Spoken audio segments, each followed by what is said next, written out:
Okay, so our next two problems, we're asked to rewrite our quadratics in a different form.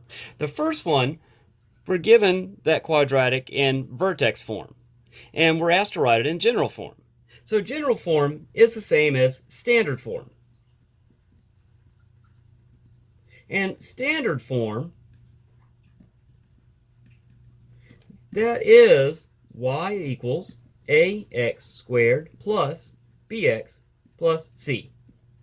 Okay, so that's where you have all the terms on one side and just the y equals on the other side. All right, so we have to take a few steps if we take something that is in vertex form and write it in standard form. And I'm going to list those steps out right here. Okay, the first thing we have to do is we have to get rid of these parentheses. And we're not going to distribute, not yet anyway. What we're going to do is we're going to expand the binomial. And when I say expand the binomial, that means just use the box and multiply x minus 4 and x minus 4 together. Because that's what x minus 4 squared means. It means you're going to take the x minus 4 and multiply that with another x minus 4. Okay, so we're going to set up our box. We have x minus 4, x minus 4.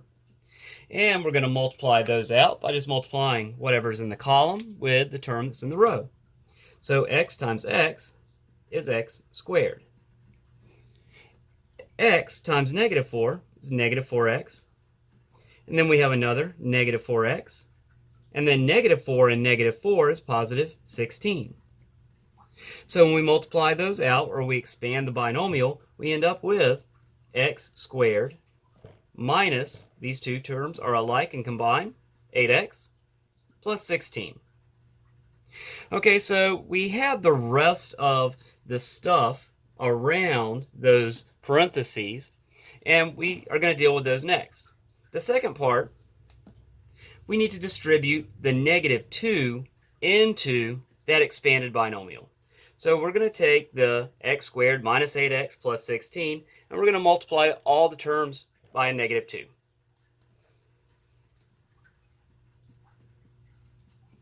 Okay, so we just distribute negative 2 times x squared, negative 2 times negative 8x, and negative 2 times positive 16.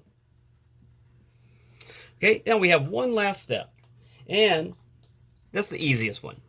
We still have the constant of 10 at the end.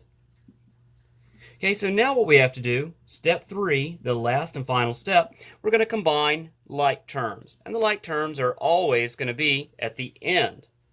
And that's going to give us our standard form of the quadratic. And negative 32, positive 10, combine to give us negative 22. And that one is done. So go ahead and try the next one and check back for an answer.